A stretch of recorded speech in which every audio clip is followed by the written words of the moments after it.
안녕하십니까. 교육학 박사 이종태 교육이야기 사람 사는 세상 제 9번째 시간이 돌아왔습니다. 안녕하십니까. 반갑습니다. 자, 이제 한 자릿수를 마지막으로 다음부터는 이제 두 자릿수로 건너갑니다. 네. 근데 하여간 지속적으로 아주 충격적인 말씀들을 많이 들었어요. 예.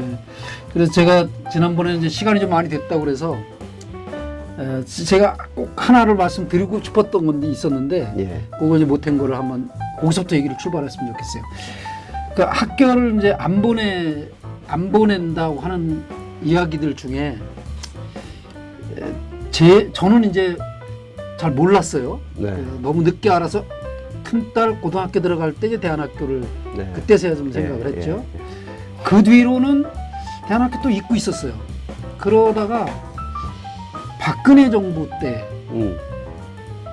국정교과서 제도를 채택을 한다고 그래서 옛날에 우리 때는 뭐 국정교과서로 받는 게 당연하다고 생각했지만 그렇죠. 한동안은 이제 풀렸잖아요. 거민정 제도로. 그리고 나서 국정교과서를 그래서 역사 왜곡도 하고 막 그런 일들이 벌어져서 야, 교육은 국가 100년지대계라고 그러는데 우리나라 교육은 5년지대계 같다. 정권이 바뀌면 그러니까 국가는 추상적인데 정부, 그 국가를 운영하는 정부를 대표하는 게 대통령이잖아요. 네. 이거 결국은 국가라는 게 박근혜가 국가일 때가 있고 지금은 이제 문재인이 국가 노릇을 하고 있고 막 이런 거잖아요. 그래서 이거는 대통령이 누구냐에 따라서 국가 교육 정책이 확 바뀔 수가 있구나. 그 사람의 입맛에 맞는 딸내미 아들내미를 길러내는 학교를 보내야 되네? 그런 생각을 했어요. 그래서 지금 박사님 말씀하시는 게 이제 그때 그것과 탁 와닿아가지고 네. 지난 시간에 한번 말씀을 드리고 싶었는데 너무 길어져서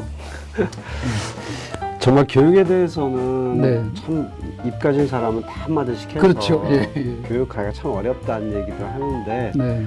중요한 거는 정치인들 몇몇 또는 정치 세력의 생각에 따라서 왔다 갔다 하는 게 아니라 교육의 근간은 쭉 흘러갈 수 있도록 일관되게 흘러갈 수 있도록 해야 되는데 네. 그게 참 아쉽죠. 예.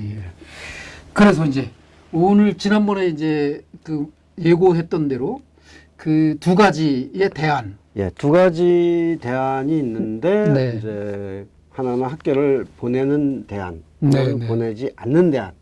근데 네. 보내는 대안이 훨씬 복잡하고 길게 얘기를 해야 됩니다. 아, 그래요? 예, 그래서 왜냐하면 학교를 바꿔야 되는데 어떻게 바꿔야 되느냐, 네네. 지금 뭐가 잘못됐느냐 이걸 하나하나 촘촘하게 따져보려면 하긴 99%는 학교를 보내고 예. 대안학교는 뭐 예. 1%밖에 안 되지 않을까 싶은데 퍼센트를 1%도 현재 안 됩니다. 안 돼요. 예.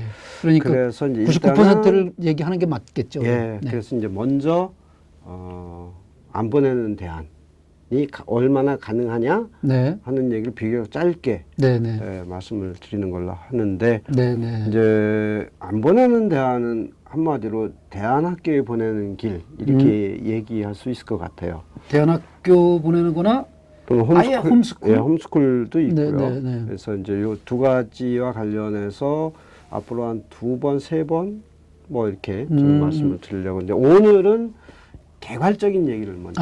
예. 그럼 학교를 안 보내면 어떻게 되느냐? 네네. 첫 번째는 이제 아까 왜 의무 취학 규정이 있다고 그랬잖아요. 네네네. 100만 원 이하의 과태료. 네. 이걸 어떻게 그러면 넘어설 수 있느냐? 네, 그런데 네. 현행 초중등교육법도 어떤 제도가 있냐면 학교 취학 유예 제도라는 게 있습니다.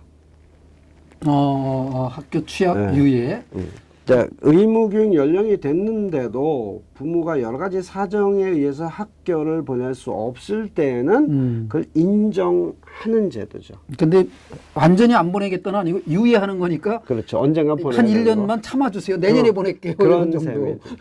그게 이제 그 사유를 뭐로 대고 있냐면 질병 또는 뭐 가정 사정에 의한 불가피한 상황 예. 등 이렇게 돼 있어요. 그런데 지금 애가 멀쩡하고 얼마든지 학교 보낼 수 있는 상황이 있는 많은 부모들이 이제 안 보내고 싶은데 네, 네. 이게 그걸로 이게 사유가 안 되잖아요. 사유가 안 돼요. 여기서 이제 그 교육청 당국하고 이제 신랑이가 우리는 못 해줍니다. 해주세요. 못 해줍니다. 해주세요.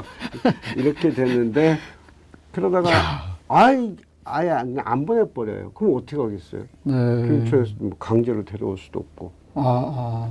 그러다 보니까 이제 요즘은 아이고 그 부모가 아이들을 위해서 좋은 교육을 한다는데 그래서 등자 속에다가 이제 포함시켜서 등. 그래서 인정된 사례가 좀 있어요. 예, 아니 대부분의 대학교 초중학교 대안학교 다니는 애들이 그렇게 해서 학령 유예를 받고 다닙니다. 근데 이제 말씀하신 대로 1년 유예인데 2년째도 유예, 3년째도 유예 이렇게 해서 6학년 유예가 되고 이제 그 중에 이제 그 학교장이나 당국하고 관계를 잘 맺어 오신 분들은 그렇게 하다 이제 졸업장을 받아가기도 하고. 근데 이제 그게 잘 안 되면 졸업장 없이 바로 또 비인가 대안학교에 또 중학교에 진학을 하고. 그럼 나중에 학력 인정은 어떻게 받죠? 검정고시 제도라고 하는 아주 좋은 제도가 있습니다. 네. 초등학교 졸업 자격도 있나요? 예, 그것도 있어요. 그것도. 네. 그러니까 지금 원칙적으로 말하면 그 검정고시를 보려면 그 학교급에 초등이든 중학교든 간에 네. 졸업 연령보다 넘어야 돼요. 그러니까 만약에 초등학교 졸업생이 만 12세, 그러니까 13세 초에 졸업하잖아요. 네, 네. 그러면 10살짜리가 볼 수는 없다. 예. 중학생도 마찬가지고 그렇게 돼 있는데 네, 네.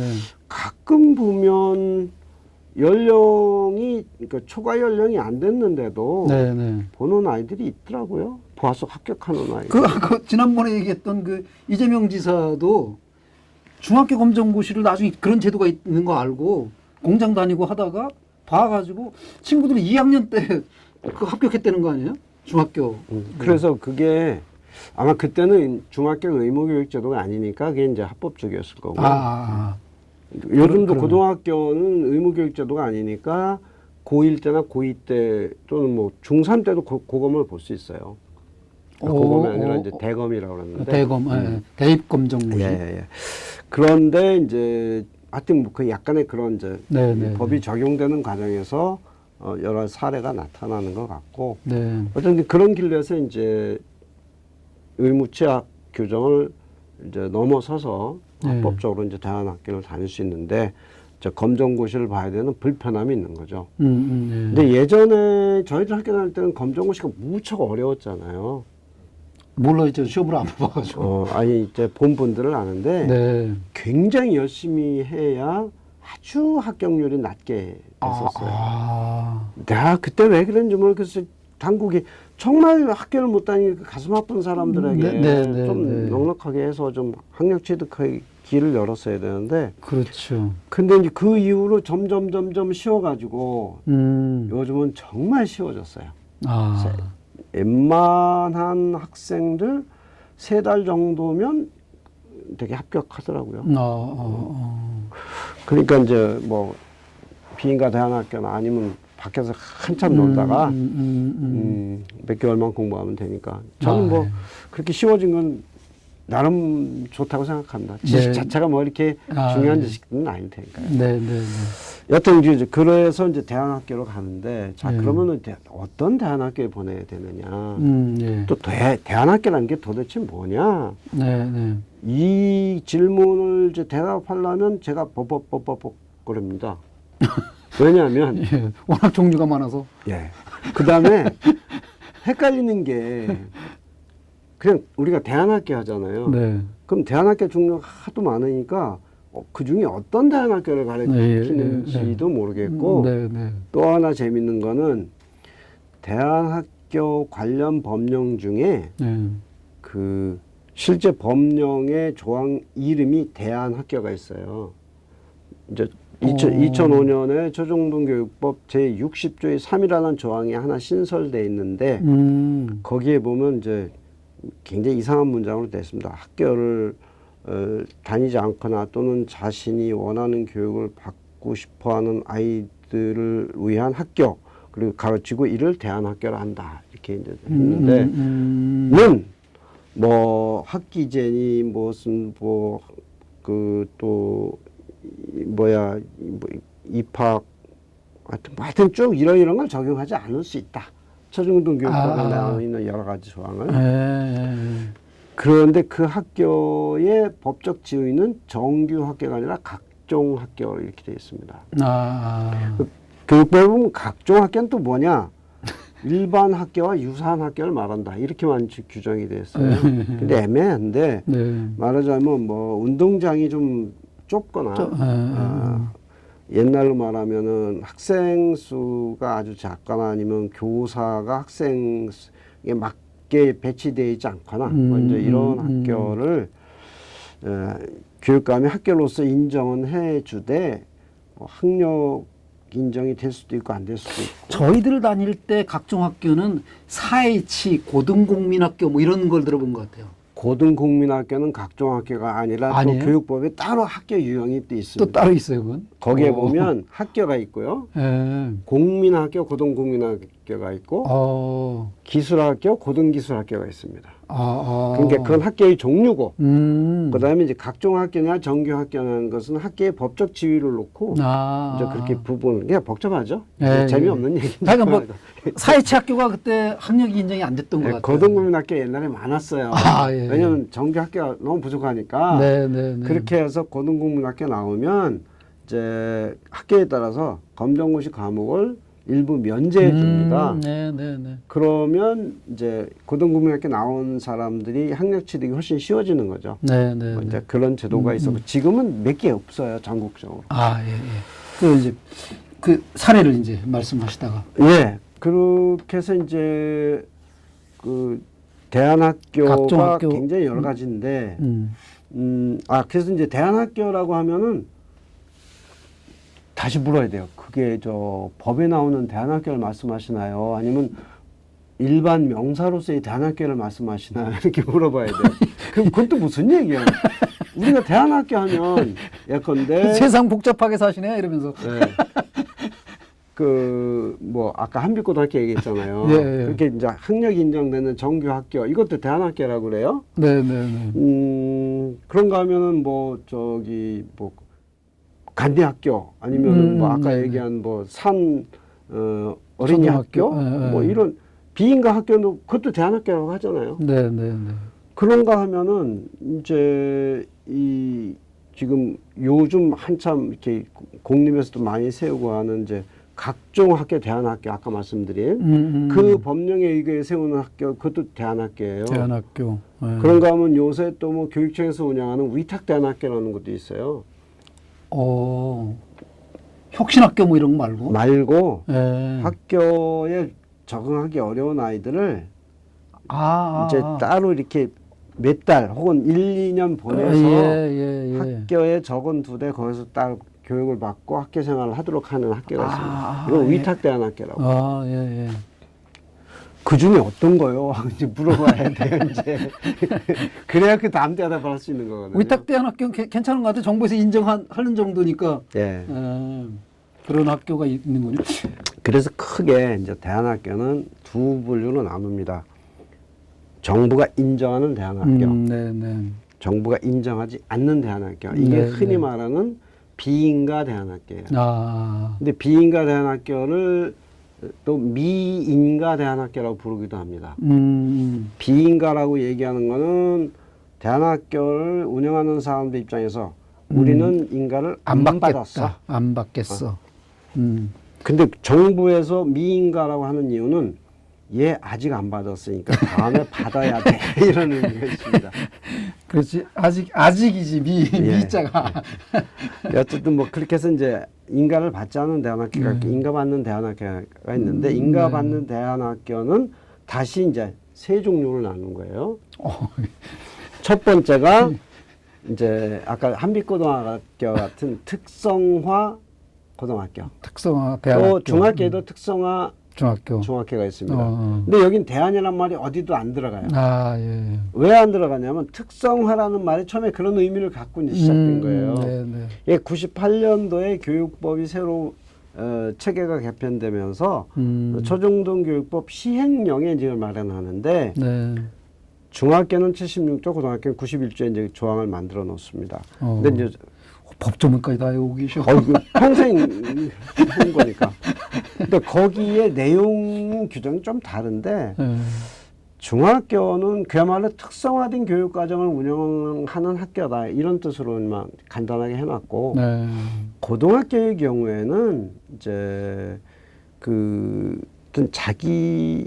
어떤 이제 특정 분야에 이렇게 좀 취미가 소질이나 취미가 높거나 아니면 자연 친화적인 교육을 받는 학교 이렇게 해서 두 종류의 특성화 고등학교를 만드는데 네. 그래서 전자 같은 경우는 이제 직업 분야 특성화 고등학교로 얘기했고요. 아, 예, 예. 후자는 이제 일반 그 말하면 인성 그것보다 하여튼 좀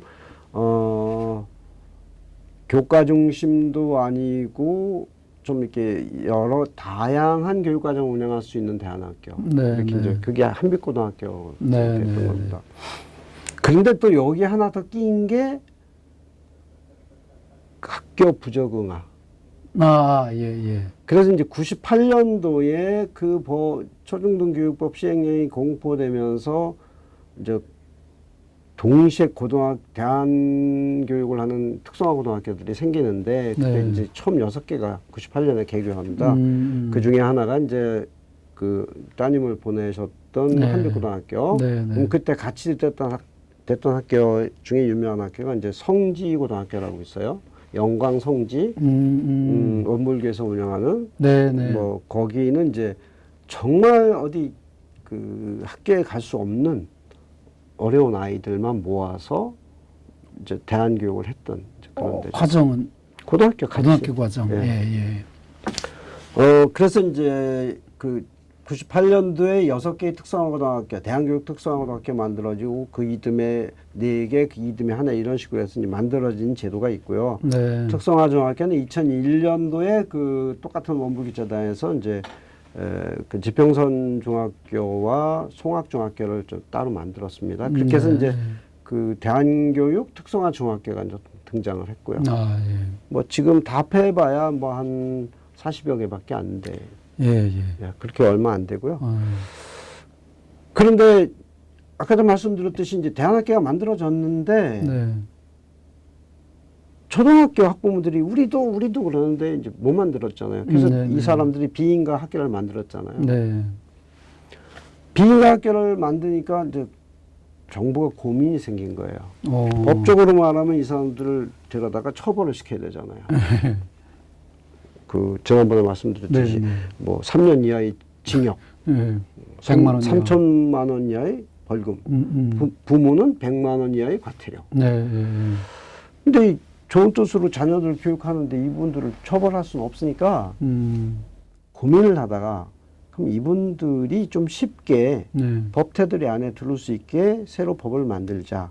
그렇게 해서 아까 말씀드린 대로 각종 학교 대안학교를 만들고 네, 네. 그걸 이제 시행하기 위한 규정을 따로 만듭니다. 그래서 대안학교의 설립과 운영에 관한 규정 이런 식으로 해서 이제 만드는데 뭐 그 만드는 과정에 저도 몇 년 관여했습니다만 결국 2007년에 공포는 돼요. 네. 그런데 학교 설립 기준은 일반 학교하고 똑같이 놔뒀어요. 아. 제가 그때 교육부에다 무척 얘기하면서 그러면 안 된다 하는데 제 말 안 듣고 했다가 등록하는 학교가 아무 데도 없는 거예요. 네. 할 수가 없지. 너무 기준이 높으니까. 그러니까. 예. 또 하나는 그렇게 해서 억지로 그 인가를 받으면 네. 교육감의 온갖 교육청의 통제를 받으니까 우리 그런 거 싫다. 우리가 자유롭게 교육하려고 학교 만들었지 그 뭐 교육청 통제를 네, 받으려고 하는 거 아니지 않냐. 네, 이래서 아무도 신청 안 하고 대안교육하고는 전혀 무관한 거를 하려고 하는 사람들이 무슨 뭐 음악이라든지 무슨 국제교육 이런 식으로 해가지고 돈 왕창 받고선 아. 외국 유학 보내는 뭐 이런 쪽 사람들이 아주 극소수가 인가를 받았어요. 아, 국제학교 같은 뭐 이런 거. 아, 지금 또 많이 말하는 비인가의 국제학은 좀 다릅니다. 달라요. 예. 네, 그 딱 한 학교 이름이 있는데 제가 뭔 이 자리에서 종류가 이렇게 많어. 말씀드리기 그렇고. 예, 그 비인가 대학교 따로 말씀드릴게요. 예. 어쨌든 그렇게 해서 이제 몇 년이 이제 이슬람화한 규정이 됐다가 네. 이명박 정부 때 그때 당시 교육부 장관이 이주호 장관인데 이주호 장관이 그 규정을 확 바꿔버렸어요. 제가 처음에 제안했던 수준 비슷하게 어떤 부분 그보다 더 낮춰가지고 그래서 각종 학교 대안학교가 되면 교육과정을 국어와 사회만 국가교육과정이 있는 것의 50% 정도 의무적으로 있어야 되고 네. 나머지는 과목 개설과 내용 일체 자유. 그 굉장히 많이 풀어줬네요, 그래도. 굉장히 많이 풀어줬어요. 네. 그러고선도 학력을 인정해주는. 와. 파격적이죠? 네, 그러네요. 그런데 재미있는 건지 슬픈 건지 모르지만 그 전에 존재했던 비인가 대안학교들이 거의 신청을 안 했어요. 그렇게 했는데도. 네. 오. 그런데 제일 중요한 거는 교육청 간섭을 받기 싫다. 그만큼 이제 교육청 간섭이 그 사람들로서는 아주 독소라고 생각한 거죠. 네. 그러고 나서 계속 비인가가 생기는 거예요. 네. 그러면 처음에 이제 이 대안학교 제도를 다운표 친 대안학교 제도를 도입한 이유가 불법적인 학교들을 없애려고 만들었는데 안 없어지고 더 늘어났어요. 예.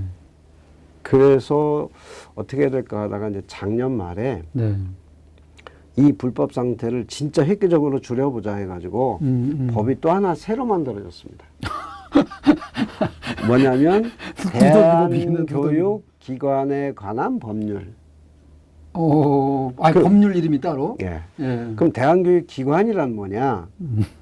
그러니까 학력 인정받는 대안학교를 인가받지 않으면서 지금 운영하고 있는 대안학교들을 말하는 거예요. 그래서 이 학교들이 교육청에 등록할 수 있게 됐어요. 등록. 그것도 이제 요건이 좀 갖춰져요. 뭐 인가나 뭐 이런 게 아니고 그냥 그러니까 등록 신청만 하면. 인가는 아니고 등록을 하게 되면 이제 합법성을 인정받는 거죠.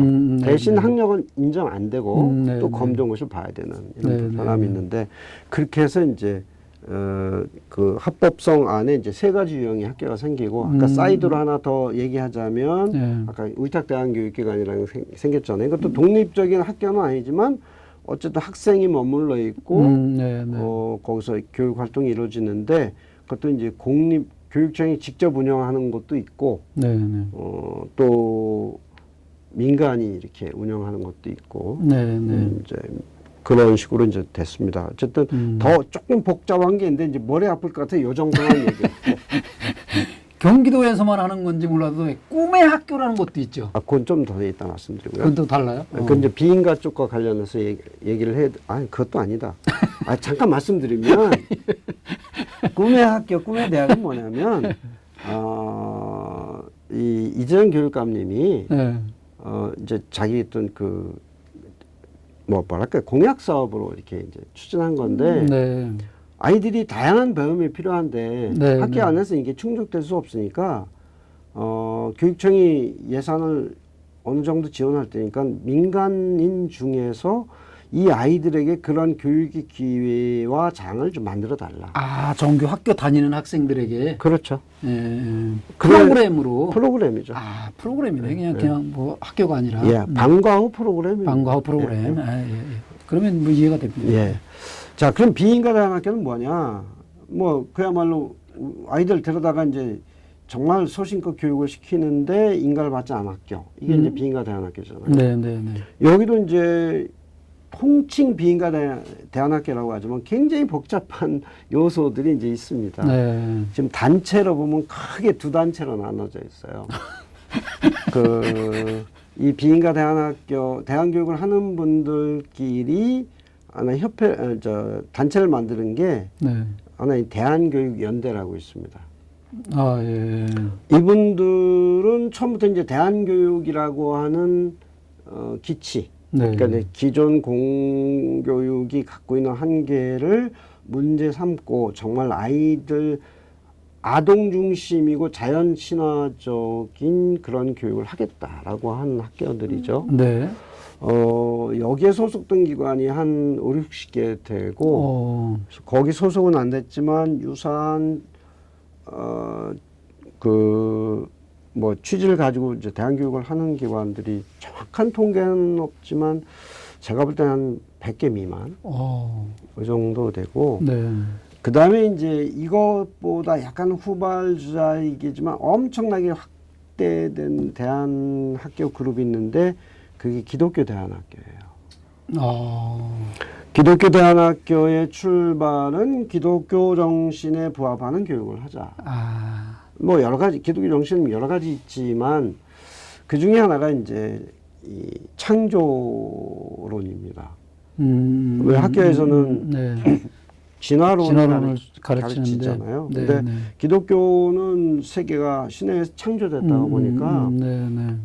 그거에 입각해서 보면 좀 많은 부분이 다르게 해석돼야 되는데 너무나 무비판적으로 기독교인들이 진화론을 수용하고 있다. 그래서 우리끼리 따로 학교를 만들자 이렇게 된 건데 그게 미국의 보수 교단에서 이제 시작된 거고요. 네, 네. 그것도 뭐 다양한 게가 있겠지만 지금 다른 종교보다도 기독교가 여기서 말하는 기독교 거의 개신교를 뜻할 것 같은데 워낙 뭐 학력 관계 없다고 하니까 그냥 뭐 산속에서 뭐 기도하다가 뭐 은사를 받았네 막 이래가지고 학교 차리고 막 뭐 이런 분들 계시지 않을까. 그 이상으로 말씀을 드리면 이제 뭔가 비난이 될 것 같아서 예. 그만하고. 네, 네. 어쨌든 이제 그렇게 해서 기독교 대안학교들이 굉장히 늘어났고요. 네. 근데 여기에는 크게 두 갈래가 생기는 거예요. 기독교 안에도. 지금 제가 우려한 한파 말고 또 그 전체적으로 이제 그거 사회자께서 우려하시는 그 한파는 어디 갈라낼 수가 없어요. 들어가서 내부를 보기 전에는. 예. 근데 이제 대충 이것도 이제 구분이 좀 사실상 어렵긴 한데 그래도 그 교육이라는 틀을 최대한 더 존중하면서 네네. 거의 기독교 정신을 잘 이렇게 융합시키려고 하는 어떻게 보면 이제 기독교적 합리성을 가진 학교들이 있는가 하면 네. 지금 말씀하신 유형은 이제 아마 거기에 포함되지 않는 유형일 수 있잖아요. 네네. 근데 거기다 하나 더 포함이 되면 뭐냐면 네. 이분들이 이 보수 기독교인 중에 경제력이 있는 사람 자녀를 끌어들이기 위한 중요한 뭔가 좀 미끼 이걸 미끼 상품? 예, 그걸 그걸 고리로 해서 이 학교에 했는데 당신 자녀 보내세요. 그게 뭐냐면 네. 우리 학교에 오면 원어민이 영어를 가르치고 네. 미국 유학을 자유롭게 할 수 있습니다. 선교사로도 보낼 수도 있고 그 이제 또 그런 것도 있지만 네. 그 후자 이제 두 가지만 제가 강조하는 건데 네. 그럼 결국 이제 교재도 미국의 극보수 교단 학교들이 쓰는 창조론의 바탕을 둔 새로운 교재를 네. 직접 수입하고요. 네. 그 영어 교과서를 강의하려면 원어민이 와야 되잖아요. 네. 그 원어민을 수입합니다. 그럼 그런 학교에서 아이들을 교육시키려면 돈이 한두 푼 드는 게 아니죠. 국제학교 수준으로 받겠네요. 그게 바로 국제학교라는 이름으로 존재하는 대부분의 학교들입니다. 그래서 기독교 대안학교들이 큰 뭉치가 있으면 절반 혹은 그 이상이 국제학교라는 이름으로 되어 있어요. 그 돈 많은 대형 교회들 그런 데서 이런 거 하나 만들어 가지고 그 교인들 중에 이제 또 돈 많은 교인들 그 사람들 자녀들을 이렇게 그 학비가요. 1년에 몇 천만 원씩 돼요. 그래 이건 그래서 그거는 이제 굉장히 영리 목적의 학원 이상의 학원과 기숙학원 유학 이게 주 목적이니까 그래서 요거는 아까 말씀드린 대한교육기관에 관한 법률 이런 데서 원천적으로 법률에 의해서 등록 불가 대상으로 이제 적혀 있습니다.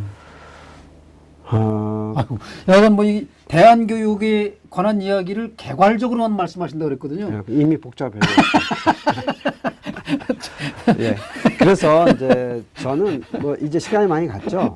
예. 그래서 이제 마무리를 하자면 그러니까 학교를 안 보내는 방법은 이제 그 대안학교에 보내는 길과 홈스쿨링 하는 방법이 있는데 홈스쿨링 나중에 따로 말씀을 드리고 대안학교에 보내는 방법도 여러 가지가 있다.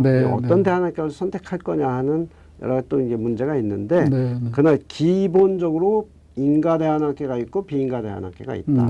그다음에 인가 대안학교도 몇 가지 유형이 있고 비인가 대안학교들은 유형이 있으니까 실제로 자녀를 대안학교에 보내시려면 자녀의 특성과 내가 자녀에게 받게 하고 싶어하는 교육의 종류 이런 걸 생각해서 잘 판단을 하시고 그 다음에 이제 자녀하고 물어서 가기 전에 반드시 현장을 두 번, 세 번 방문해서 상담도 해보고 아이가 한번 느껴보도록 하는 거죠. 편안하게 과연 이 학교를 보낼 수 있느냐.